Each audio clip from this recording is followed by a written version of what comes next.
All my life, my parents told me we were a perfect family.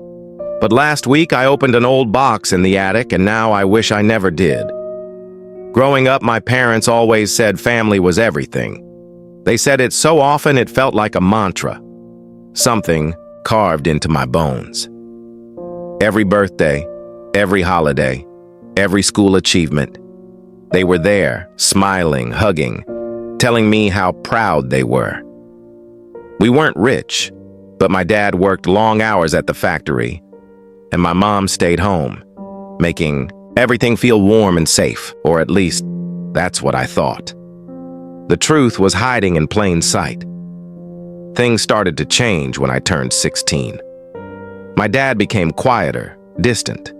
My mom, too. Arguments started behind closed doors. I'd hear whispers late at night, hushed, voices coming from their bedroom. When I asked what was wrong, they'd smile too hard and say, "Nothing, sweetheart, everything's fine." But it wasn't. You can always tell when the walls start closing in. One night I overheard something that made my stomach twist. My mom's voice, low and urgent. "We can't keep this from her forever." And my dad's reply, harsh and sharp. "She can never know. Ever." I remember lying awake after that, staring at the ceiling, wondering what secret was so big it could tear us apart.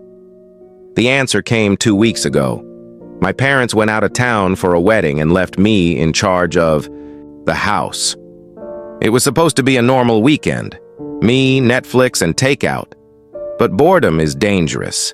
It makes you curious. That's how I ended up in the attic, a place my parents always told me was full of junk. The air was thick with dust, the kind that makes you cough the second you breathe in. I moved boxes around, looking for old photo albums. That's when I saw it, a trunk in the far corner covered with a heavy blanket. Unlike the other boxes, this one had a padlock. I should have left it alone. But curiosity is a disease. I found the key in my dad's toolbox. When the lock clicked open, I felt this strange mix of excitement and dread. Inside were old papers, hospital documents, and photos. At first glance, they looked harmless, until I saw the name on the birth certificate. It wasn't mine. It was for someone named Emily Turner. Born 3 years before me, same parents, same last name, same hospital. My hands were shaking as I pulled out an old photograph, a little girl, maybe 5 years old, smiling in front of a swing set. Blonde hair, blue eyes, the same shade as mine. On the back, in faded ink, Emily, age 5, Emily, a name I'd never heard. My first thought was adoption. Maybe I had a sister who died young. But if that were true, why hide it? Why lock it away like a crime scene? That's when I found the newspaper clipping. Headline, "Local child missing, no leads." The date? 20 years ago. The photo? Emily. I felt like the floor dropped out from under me. I spent the next few hours digging through the trunk. Medical records, school reports, all for Emily. Then something worse. A diary. My mom's handwriting. I opened it to a random page and my blood ran cold. Emily cries too much. She doesn't listen. Maybe this was a mistake. Another entry.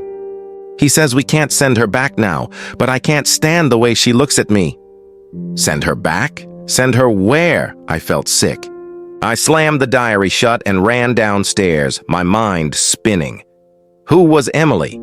What happened to her? And why did my mom sound like she hated her own child? I tried calling them. No answer. I tried texting. Nothing. That night, I didn't sleep. Every creak of the house sounded like a whisper. Every shadow felt alive. Because if they lied about this, what else were they hiding? The next evening, there was a knock on the door. Not a friendly knock. Slow, heavy.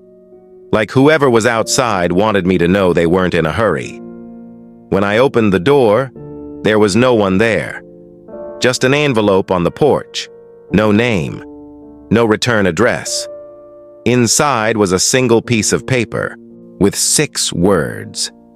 Ask them what happened to Emily. I swear I almost dropped it. My heart was pounding so hard I thought I'd pass out. Someone knew. Someone out there wanted me to know too. I waited until my parents came home the next day. The second they walked in, I threw the envelope on the table and said, "Who the hell is Emily?" The way they froze. I'll never forget it. My dad's face went pale.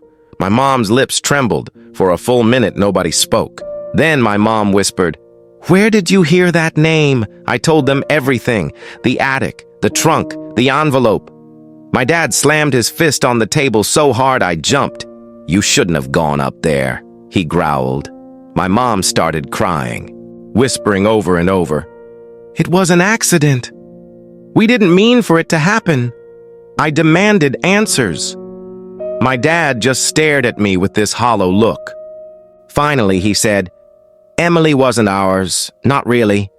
My stomach dropped. "What do you mean?" We took her. When you were a baby.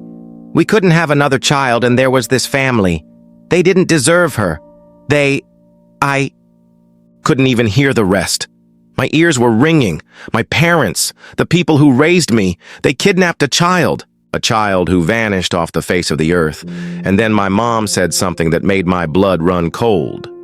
"We kept you because you were perfect. Emily, she wasn't."